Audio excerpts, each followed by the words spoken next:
Salam, berjumpa lagi bersama saya Wong Ganteng sak donya. Mohon untuk tidak disebutkan nama dan identitas sampean karena percakapan kita akan masuk ke konten YouTube saya. Jadi tolong untuk tidak disebutkan nama dan identitas. Oke, Bagaimana oke, oke. saya membantunya, Mbak E?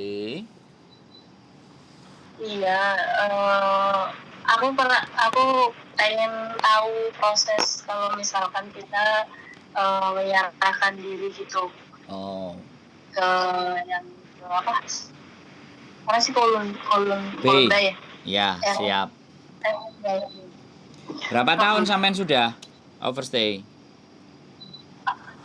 Eh, tahun berapa ya? Sebenarnya sih bukan aku sih, cuman kebetulan temenku gitu dia nggak berani buat eh, tanya langsung, jadi aku suruh nanyakan, tapi aku deket banget sama dia kok, jadi Ya, aku suruh boleh nanya lah. dia gitu. Kalau aku ini resmi. Oh, suruh telepon aja sendiri dia kalau mau penjelasan. Kalau dilewatin sampean ya tak ceritain. Gitu aja, nggak ada masalah apapun itu ceritanya. Jadi Nggak apa-apa, lewat saya aja, Bang. Nggak apa-apa. jadi sekali lagi kalau nyerahin diri kan gampang. Yang bawa aja dokumen yang punya, mau mati mau apapun bawa aja semuanya dokumen. Terus datang ke Kowloon B Skyline Tower di lantai 5. Jam 1 sampai jam 2 mereka istirahat makan. Jadi kalau belum sebelum jam itu boleh. Nanti di situ ada juga Baitoy ngantri. Jadi lapor aja di situ. Nanti dia akan kasih surat, bla bla bla bla bla, bagaimanapun ceritanya. Terus dia datang lagi untuk yang kedua kalinya. Gitu. Nah, di data atau apa aja, ya sekali lagi kemarin yang saya anterin belum bercerita banyak karena sekali lagi dia akan bercerita nanti kalau sudah pulang Indonesia. Tapi saya sudah beberapa kali nganterin anak, selalu saya tinggal, udah Mbak diproses aman tenang. Nanti habis itu terus kadang-kadang mereka, Mas saya sudah berangkat pulang, kadang nggak ngabari dan semuanya. Akhirnya saya nggak dapat informasi komplit.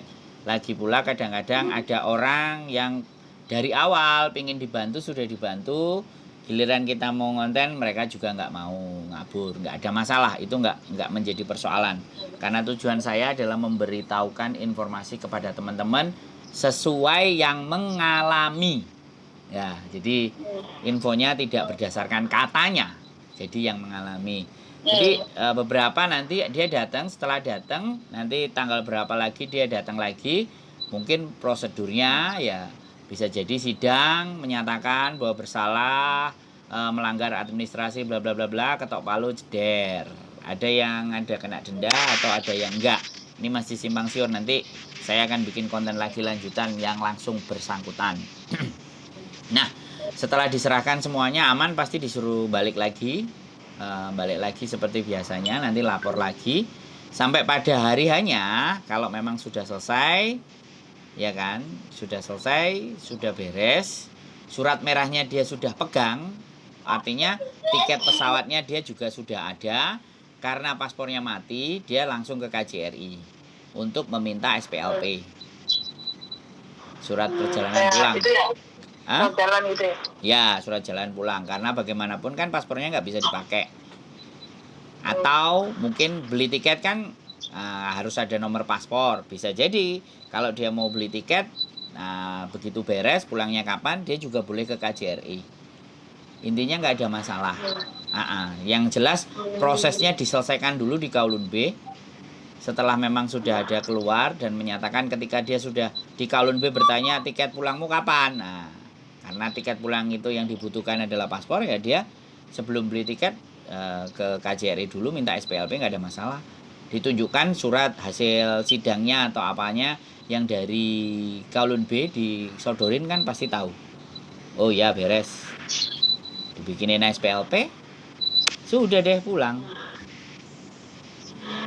Sederhana sekali. Enggak kan, kan dari beritaan sih Mang Siur kayak gitu kan, kayak proses menyerahkan diri ada yang bilang harus di penjara gitu kan, terus tapi aku pernah datang yang ke itu loh Bang, ke sentral itu yang imigran worker itu, tapi dia bilang sih nggak mesti di penjara katanya, soalnya nanti kita dampingin katanya gitu sama dari pihak situ. Cuman kan pengen tahu emang kalau lamanya OS itu mempengaruhi ya, Bang? Jadi gini Mbak, yang bisa menjelaskan itu adalah imigrasi Kowloon B. Tidak porsi saya untuk menjelaskan 2 tahun itu harus penjara, 10 tahun harus penjara, 20 tahun harus begini, 15 tahun harus begini. Saya nggak mau salah-salah ngomong. Tapi beberapa teman-teman yang saya anterin ke situ pulangnya cepet. Oke. Dan rata-rata nggak di penjara. Rata-rata nggak di penjara sih. Ada yang 8 tahun, yang terakhir kemarin 6 tahun, ada yang baru 6 bulan overstay-nya, ada yang baru 3 bulan overstay-nya, ada yang 14 tahun overstay-nya. Ya alhamdulillah, karena menyerahkan ya, aku nggak ngerti, nggak ada kasus atau apapun. Tapi sekali lagi, omongan saya jangan dipercaya 100%. Sekali lagi, karena informasi yang valid pastinya di imigrasi Kowloon B. Datang langsung gitu ya. Yang jelas saya cuma menyampaikan beberapa teman-teman yang dulu minta tolong ke saya untuk bagaimana caranya menyerahkan diri dan pulang. Alhamdulillah, saya cuma dikasih kabar saya sudah pulang Indonesia Mas. Tak tanyain di konten dan semuanya pada ndak mau. Makanya informasi saya yang sebatas yang saya tahu. Yang nggak tahu saya nggak berani kulik macam-macam sampai nanti ada yang bersedia bercerita dengan saya. Begitu ceritanya. Intinya Hong Kong itu kalau kita kooperatif, dia nggak akan ada masalah. Yang ada masalah itu kita nggak kooperatif dan nggak ngaku. Jangan berbuat itu kali ya, kayak ada kasus apa gitu kan. Kenapa? Baru. Halo? Ya? Sampean ngomong suaranya nggak jelas. Gimana? Mungkin kalau misalkan dia ada kasus apa gitu, kriminal, mungkin prosesnya lama gitu ya. Tapi kalau misalkan kalau misalkan kita ngikutin aturannya, mungkin prosesnya gampang gitu. Iya, karena sekali lagi gini ya Mbak, saya tidak bisa mengorek informasi detail dari setiap individu. Jadi sekali lagi ya, kalau saya orang ditanya nggak mau, saya nggak akan paksa cerita Mbak. Bisa dipahami nggak? Jadi ada orang yang tertutup, tidak mau membagi informasi buat orang lain karena mereka merasa bahwa itu sesuatu yang nggak benar. Ya saya harus menghargai dong, benar nggak? Saya nggak akan paksa, saya akan meminta informasi bagi yang merasa bersedia berbagi pengalaman. Kalau nggak ada masalah. Jadi sekali lagi simpang siur itu kan karena memang case-nya banyak, kasusnya banyak. Lah apakah kasus A, kasus B, kasus C, kasus D kan masing-masing, Mbak. Bisa jadi ada yang kena sindikat narkoba, menyerahkan diri, ya kan? Ternyata diinvestigasi, mukanya pernah terlihat, datanya cocok. Nah, bisa jadi masuk sel dulu kan, walaupun dia menyerahkan diri. Kan bisa begitu tuh. Terus ada juga yang kena sindikat, money laundry gitu kan. Orangnya nggak diketemukan, tapi begitu dia menyerahkan di Kowloon B, datanya ternyata dia sudah masuk catatan polisi. Misalnya loh ya, sekali lagi, saya belum bisa memastikan, tapi artinya kenapa ada yang di penjara, kenapa ada yang enggak, ini pasti ada perbedaan. Ada hal yang berbeda gitu. Menurut saya sih kalau nggak ada kriminal dan apapun, nggak ada data-data kriminal, nggak ada masalah. Mungkin yang di penjara itu yang kena catatan daftar pencarian orang gitu loh Mbak.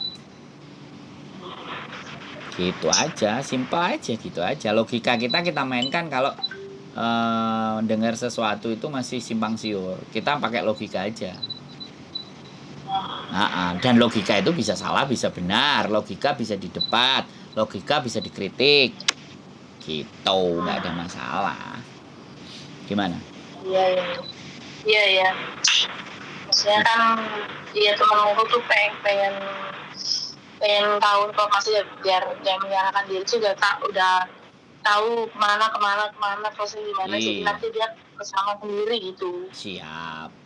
Ini suruh telepon saya aja juga boleh. Minta dianterin juga ada masalah. Kalau kemarin aku dianterin, dibeliin kopi. Kadang ada yang dianterin di Ijo Lipatadong, aku nggak mau. Aku sebenarnya nganterin itu aku cuman kepingin cerita. Jadi imbalan apapun nggak ada. Aku cuman pingin yang mengalami itu, yang mengalami sendiri itu bercerita. Karena kalau pengalaman pribadi dia ceritakan dan itu apa adanya, itu kan sumber informasi toh Mbak.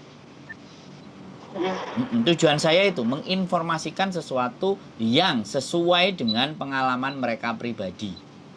Sebenarnya yang saya butuhkan itu, saya nggak perlu dibayar, tapi saya cukup bisa memberikan informasi yang akurat, terpercaya, dan narasumbernya bisa mempertanggungjawabkan, itu aja udah cukup buat saya. Intinya sih seperti, karena dunia sekarang ini nggak banyak orang yang mau berbagi informasi.